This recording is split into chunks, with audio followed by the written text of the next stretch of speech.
Now I have the privilege of introducing our commencement speaker, Dr. Jeffrey Gold. Jeffrey P. Gold, MD, became the 9th president of the University of Nebraska System on July 1st, 2024, following a national search by the Board of Regents. As president, Dr. Gold leads a 4-campus university system that enrolls nearly 50,000 students and employs 16,000 faculty and staff on campuses in Lincoln, Omaha, and Kearney, plus academic divisions in research and extension centers across the state. He serves as chief spokesman and chief executive officer for the system, which operates on a $3 billion annual budget. He's a nationally recognized higher education and healthcare leader and advocate. He was the chancellor of the University of Nebraska Medical Center, UNMC, and board chair for the Nebraska Medicine health system from 2014 to 2024. Dr. Gold has been married more than 40 years to a medical school classmate. They have 2 adult children and 2 grandchildren. Dr. Gold is a champion for higher education and indeed for the University of Nebraska at Kearney. Please join me in welcoming our good friend, President Jeff Gold.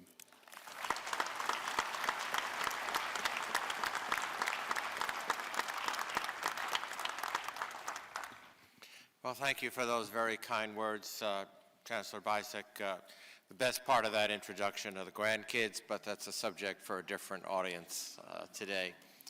Ladies and gentlemen, I extend to you the warmest welcome and greetings on behalf of the entire University of Nebraska system, family members and guests. It's great to have this room filled with such enthusiasm and warmth to celebrate this momentous day for our graduates.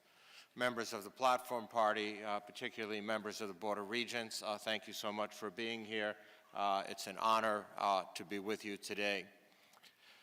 My comments today, however, are predominantly to our graduates, and I understand that I am the only thing between now and when you will actually be handed your degree, and so I will try to be brief. But I do have some thoughts that I wanted to share. For me, having officiated at countless, and I mean well over 100 commencement ceremonies during my career across the country, having given more commencement keynote addresses than you would ever be able to count. Frankly, they say in the trade that at some point they count against you and not for you on your resume. But to me this day, to look out at this audience is truly special, and it's always inspiring. This day, your commencement day, reminds us all that achievement of a goal, particularly a lifetime aspirational goal such as a higher education degree, not only takes time, but it takes talent, it takes tenacity, and it takes a tremendous amount of perseverance. You individually, your college journey has been unlike that of any class that has come before you. Partially due to the impact of the COVID-19 pandemic, but so many other geopolitical factors that have united and divided our country and our community in so many ways, we have become far more nimble and innovative. We've become stronger. And each of you, I am sure, has actually become better.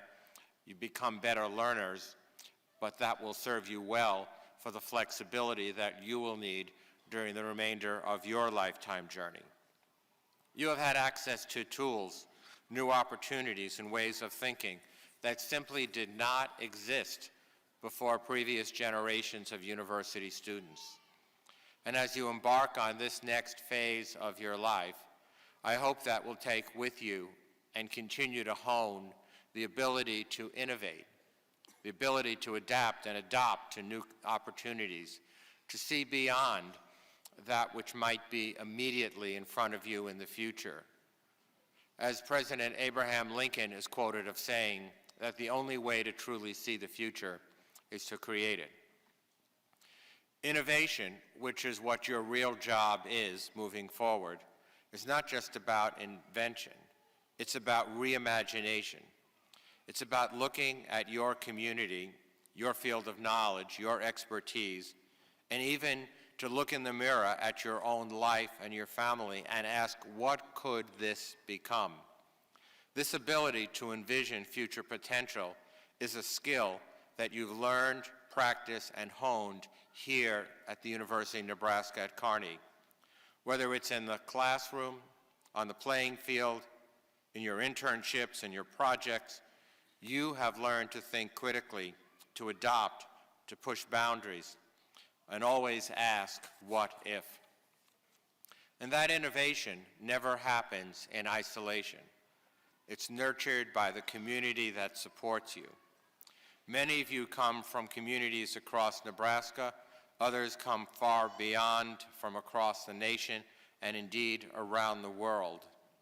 And now you share deep ties with one another and with the businesses, the schools, and your deeply rooted values, values that make each one of you, your hometown, and your vision for the future unique.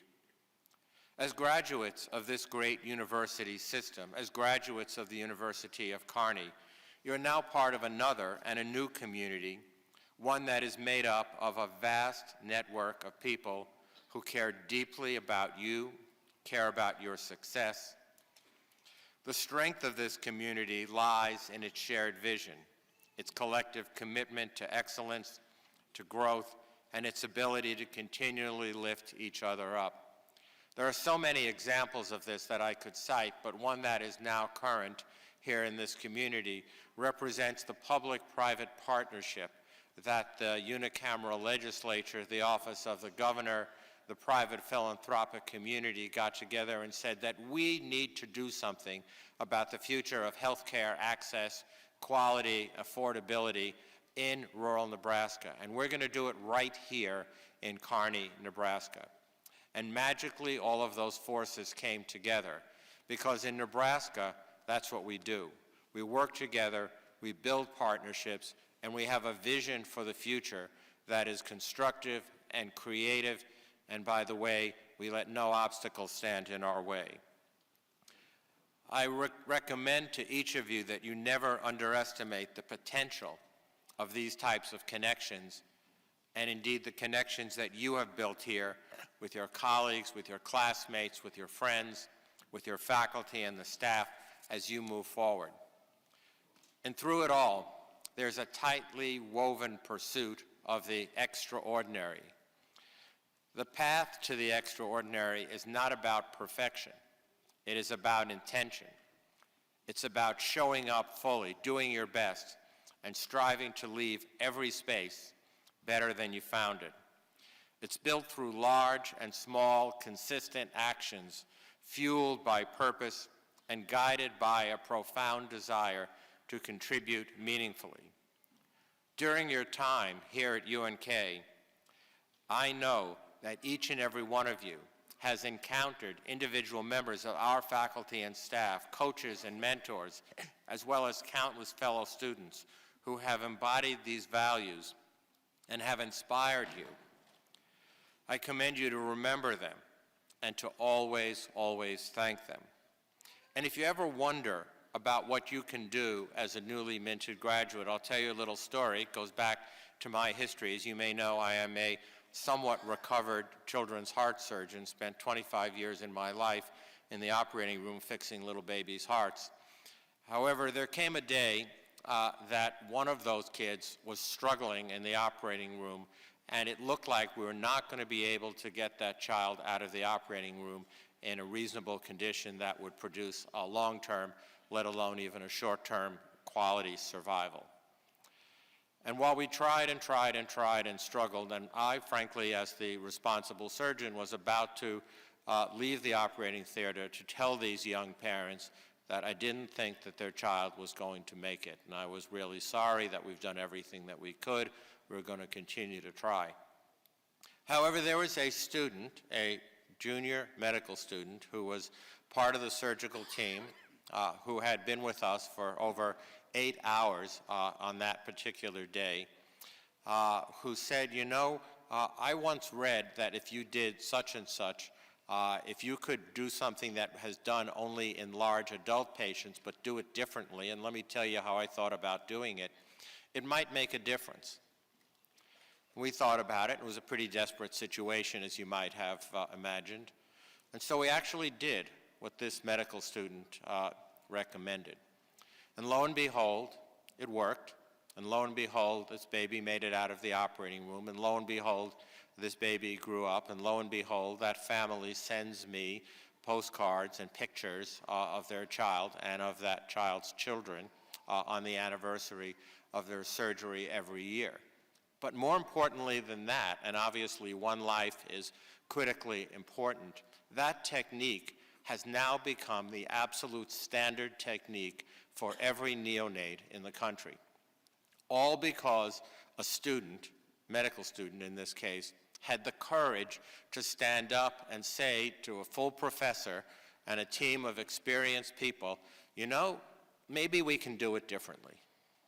And I just tell you that story because it has always inspired me to encourage folks to ask questions, to challenge the history. You know, I'll tell you, having spent most of my academic career in Ivy League institutions with tall and bold ivory towers, I cannot tell you how many times I would ask the question of why do we do something and get the answer, well, because that's the way we've always done it.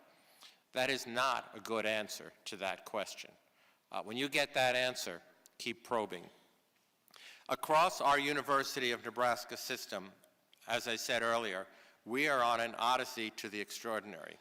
And I invite each and every one of you to join us to think of where we can make the most difference and how we can be the best version of ourselves and how you can be the best version of yourself starting today. And as you move forward, I urge you to do as I just recalled, to innovate boldly, but to remember that innovation shines brightest when rooted in family and community. Recognize the potential in yourself and others and stay connected to those who inspire and to those who challenge you. And always strive for the extraordinary in yourself and in others, not because you have to, but because Nebraska, our nation, and the world more than ever needs you and needs the very best of you.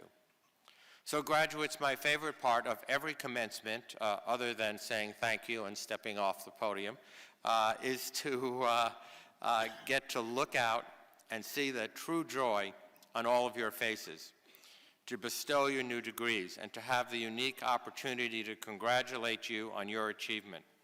So much hope and so much promise that it never gets old. And I am so proud to be your president on this day and every day. And I will tell you, I have never been more optimistic about the future of this great university system. It just builds on a day-by-day basis. Although I now serve as your president, I am also a recovering physician, indeed, as I said earlier, a cardiac surgeon. And so I've always closed my comments at commencement addresses with this, and I quote, "If you remember anything from today, let it be this. Always take care of your community." And by that I mean your job, your profession, your geographic community, and beyond. Always take care of your family, your friends, and your colleagues. And above all, always, always take care of yourself. You are now part of an incredible community, and as you progress through your career, that community will become larger, more robust, and it will depend upon you more and more every day. Nurture that community.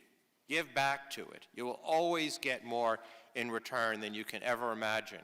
And in so doing, you will be taking care of yourself. Class of 2024, the future is calling, and it is brighter because of you. You have every tool you need to make a difference. You have the community to support you, and the vision to lead with purpose and to pursue the extraordinary. I offer you my best congratulations. I wish you Godspeed on your journey, and as always, go Lopers. Thank you very much.